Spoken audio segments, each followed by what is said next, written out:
हमारे साथ दो सहयोगी जुड़े हुए हैं। पटना से अमित कुमार हमारे साथ जुड़े, दरभंगा से विपिन हमारे साथ जुड़े। अमित, सबसे पहले आपके पास आएंगे क्योंकि बड़ी साजिश की बू आ रही है। इस दरभंगा धमाके के बाद अब आईएसआई का नाम सामने आ रहा है। ऐसा क्या मिला है जांच एजेंसियों को कि आईएसआई का नाम सामने आ रहा है? अब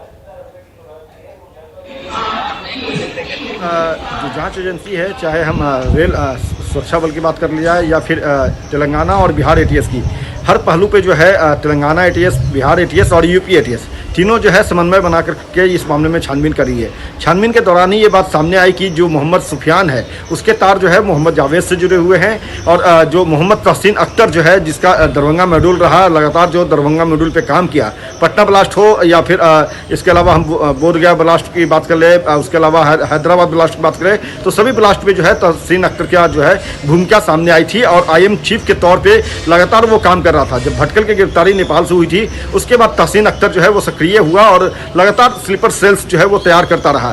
2014 में हालांकि उसकी गिरफ्तारी हो गई। नेपाल जो बांग्लादेश का बॉर्डर है, माफ कीजिएगा, पश्चिम बंगाल का बॉर्डर है, वहां से उसकी गिरफ्तारी हुई और उसके बाद से वो दिल्ली के तिहाड़ जेल में बंद है। लेकिन हाल में जो है तहसीन की जो गतिविधियां हैं वो बढ़ी और तहसीन जो है वो लगातार अपने स्लीपर सेल्स को जो है एक्टिव करने लगा। जो टेलीग्राम कॉल है उसका वो इस्तेमाल कर रहा था और ये बात तब सामने आई जब देश के एक नामचीन जो बिजनेस मैन है उनके घर के बाहर जो है बम रखने का काम जो है वो तहसीन के जो स्लीपर सेल है उनके तरफ से की गई। और इस पूरे मामले में जो है जैसुल हैदा जो है उसने जिम्मेवारी ली थी और ये भी माना जा रहा है, चूंकि इस पूरे मामले में जब छानबीन कर रही थी, सिकंदराबाद जब पहुंची, बिहार एटीएस के जो अधिकारी थे वो जब मामले को जांच कर रहे थे और रेल अधिकारी के एक डीएसपी स्तर के अधिकारी जो है जब सिकंदराबाद पहुंचे तो उन्होंने सीडीआर जब खंगाला तो ये बात सामने आई कि मोहम्मद जावेद और मोहम्मद जो सुफियान है वो एक दूसरे के संपर्क में रहा है। जम्मू कश्मीर में काफ़ी समय तक इन लोगों ने वक्त बिताया है और कहीं न कहीं चूंकि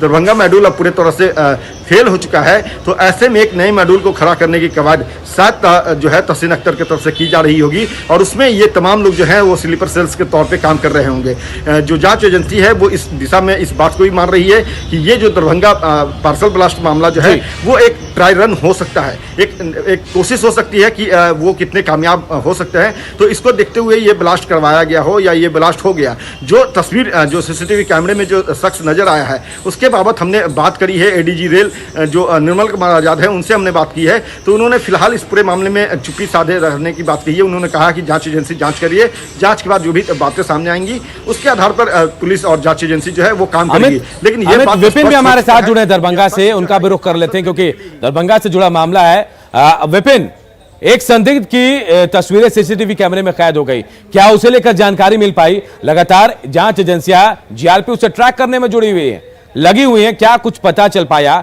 क्या वही मोहम्मद सुफियान है? क्या वही रिसीवर था? जी, जब ये चूंकि यहाँ पे ये कंफर्म नहीं हो रहा था कि वो जो पार्सल आया था उसको लेने के लिए यहाँ रिसीवर आया था कि नहीं, कोई ऐसा शख्स था जो उस जो पार्सल आया था उसको रिसीव करने के लिए यहाँ आया हुआ था कि नहीं। जांच एजेंसियां लगातार इस ओर काम कर रही थी, लेकिन जिस तरह से को जो सीसीटीवी स्टेशन पर लगे हुए हैं उसके अनुसार जो जिस तरीके से एक युवक जो दिखता है, एक शख्स दिखता है, उसकी बेचैनी दिखती है, ब्लास्ट होने की जगह तक जाता है, फिर मुड़ के वापस आता है, फिर सीढ़ियों पर जाता है, लगातार 10 मिनट को किसी से बात करता है। उसके बाद वो इतना बेचैन रहता है कि वो जो स्वतंत्रता सेनानी लगी रहती है उसके बोगी में 10 मिनट तक फिर बैठ के बात करता है। उसके बाद वो फिर उतर के कहीं गायब सा हो जाता है। तो उसके बाद यहाँ पे जो जीआरपी के अधिकारी थे या जो जांच एजेंसियां थी उसके मोबाइल टावर को भी ट्रम्प किया है, उसके नेटवर्क का भी पता कर लिया है, संभवतः उसके नंबर का भी पता चल गया है। तो ऐसे में अब ये ज़्यादा उससे दूर नहीं है जांच एजेंसी। हो सकता है कि आज से कल तक उसकी गिरफ्तारी भी हो जाए, लेकिन उस शख्स की पहचान भी, चूंकि वो कुर्ता पैजामा और टोपी लगाया हुआ था, मुंह पर मास्क था, दाढ़ी भी था, तो ऐसे में उसकी पहचान भी लगभग कर ली गई है। तो वो शख्स यदि पकड़ में आ जाता है तो ये संभवतः जांच एजेंसी मान के चल रही कि मोहम्मद सुफियान जिसके नाम से यहाँ आया हुआ था जो पार्सल, कहीं वो वही तो नहीं है। इसके पीछे भी जो है जांच एजेंसी लगातार उसको ट्रैक कर रही है और उसकी गिरफ्तारी के लिए दबिश किया जा रहा है। क्योंकि उसकी मोबाइल लोकेशन मिल गया है, मोबाइल जो ट्रैक किया गया उसका नंबर मिल गया है, किस कंपनी का था वो कंपनी तक जो है जीआरपी ने जानकारी हासिल कर ली है। जी बिल्कुल, जांच देखिए कितनी तेजी से चल रही है। अमित भी हमारे साथ पटना से जुड़े, अमित का रुख करेंगे। अमित, अब यह कहा जा रहा है कि एनआईए को जांच सौंपी जाएगी, क्योंकि पहले से जांच का दायरा बढ़ता जा रहा है। पहले दरभंगा, तेलंगाना, झारखंड, फिर उत्तर प्रदेश, लेकिन अगर एनआईए को यह जांच मिलता है तो दायरा और बढ़ेगा, शायद कई और लोग रडार में आएंगे। कब तक जांच का जिम्मा एनआईए को सौंपा जा सकता है? देखिए अनूप, बिल्कुल ये पूरा मामला चूंकि 3 राज्यों से जुड़ा हुआ है, 3 राज्य नहीं बल्कि 4 राज्य कर सकते हैं, चूंकि अब जम्मू कश्मीर जो है उसकी भी बिल्कुल जानकारी आई है सुरक्षा एजेंसियों के पास, जांच एजेंसियों के पास। तो यूपी, बिहार, तेलंगाना और जम्मू कश्मीर, ये 4 स्टेट ऐसे होते हैं जहां पे इसके तार जुड़े हुए पाए जा रहे हैं। और यही वजह है कि जो जांच एजेंसियां हैं, चाहे हम यूपी एटीएस की बात कर लें या फिर तेलंगाना एटीएस, बिहार एटीएस, या फिर जो रेल के अधिकारी हैं, जो रेल पुलिस के अधिकारी हैं, ये सभी मिलकर के इस पूरे मामले का अनुसंधान कर रहे हैं। तो ऐसे में अब ये माना जा रहा है कि ये पूरा मामला चूंकि अब काफ़ी बड़ा हो चुका है और इसमें आईएसआई का जो है लिंक वो भी सामने आ रहा है, तो इसको देखते हुए एनआईए इस पूरे मामले को की जाँच जो है वो कर सकती है। हालांकि एनआईए के अधिकारियों से हमारी बात हुई, जो सूत्र हैं हमारे, उनसे जब बात हुई है तो उनके तरफ से कहा गया है कि जब तक एमएचए के द्वारा ये पूरा मामला उन्हें नहीं सौंपा जाएगा तब तक जांच जो है वो एनआईए नहीं कर सकती है। लेकिन फिर भी उन्होंने ये संकेत जरूर दिए हैं कि जैसे ही एमएचए का जो है आदेश मिलता है तो इस पूरे मामले को वो नए तरीके से इसकी जाँच शुरू करेंगे, एफआईआर दर्ज करके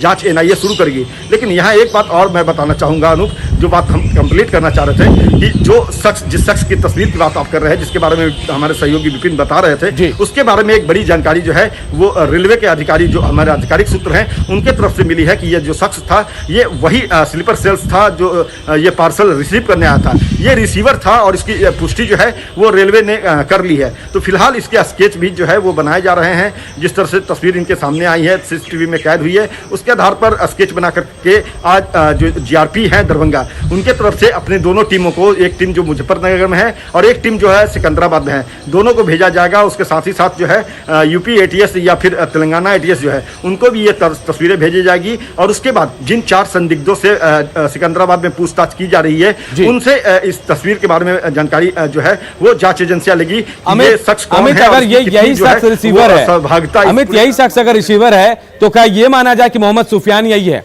क्योंकि क्या सुफियान की कोई तस्वीर एटीएस के पास, एनआईए के पास या किसी भी जांच एजेंसी के पास है? क्या ये सुफियान हो सकता है? देखिए फिलहाल जो हमारे आधिकारिक सूत्र हैं उन्होंने ये जरूर कहा है कि ये शख्स जो है यही वो शख्स है जो रिसीवर है, लेकिन ये सुफियान है या नहीं है यह अब तक स्पष्ट नहीं हो पाया है। जो संदिग्ध पुलिस की हिरासत में है, जांच एजेंसियों की हिरासत में है, जिनसे पूछताछ लगातार जो है वो सिकंदराबाद और जो मुजफ्फरनगर है वहाँ पे जो की जा रही है, उनसे ये तस्वीर दिखा कर पूछा जाएगा कि क्या ये वही सुफियान है या फिर जो सुफियान है तो वो कैसा दिखता है, उसकी कटकौटी कैसी है, तो उसको लेकर भी एक स्केच बनाया जाएगा और उसके आधार पर आगे की जो जांच है वो तेज की जाएगी। लेकिन सबसे अहम और सबसे बड़ी बात है ये है कि जो मोहम्मद तहसीन अख्तर जो है आईएम का चीफ हुआ करता था, वो फिलहाल तिहाड़ जेल में है और वहां बंद होने के बावजूद, कड़ी सुरक्षा में होने के बावजूद भी जो है वो अपने स्लीपर सेल्स को एक्टिव कर रहा है। तो ये कहीं ना कहीं देश के लिए चिंता की बात है और जेल के अंदर से अगर ऐसी गतिविधियां हो रही है तो चिंता की बात है। देश के विपिन का भी रुख करते हैं। विपिन, देखिए अमित बता रहे हैं कि जो शख्स वहां खड़ा था उसके बारे में रेलवे के जो बड़े अधिकारी वो सूत्रों के हवाले से जानकारी दे रहे हैं कि वही शख्स है जो रिसीवर था। अब अगर उसकी गिरफ्तारी की बात की जा रही है, अगर ट्रैक कर लिया गया है उसके मोबाइल के लोकेशन को, तो कब तक गिरफ्तारी हो सकती है? देखिए चूंकि यहाँ जो जांच एजेंसियां हैं वो यहाँ आई थी और ट्रैक करने के बाद यहाँ से निकल गई है, तो ऐसे में कोई अधिकारी ये बताने को तैयार नहीं आधिकारिक तौर पर। लेकिन जो हमारे पास जानकारी है, जो सूत्र बता रहे हैं कि बहुत जल्द उसको ट्रैक कर लिया जाएगा, चूंकि यहाँ से वो निकल चुका है। वो कहाँ है इसकी जानकारी एजेंसी लगाने में जुटी हुई है। मोबाइल जो उसका लोकेशन मिल रहा है उसके अनुसार लगातार उसके पीछे है जांच एजेंसी। चूंकि ये जो जीआरपी सीसीटीवी फुटेज है वो भी सील पैक करके एजेंसी को दे दिए हैं। बिल्कुल, और कभी भी अब गिरफ्तारी हो सकती है जो शख्स संदिग्ध रूप से नजर आ रहा था। बहुत बहुत शुक्रिया आप तमाम जानकारी देने के लिए आप दोनों लोगों का। तो देखिए जांच एजेंसियों ने अपना काम तेज कर दिया है, जांच तेज हो गई है।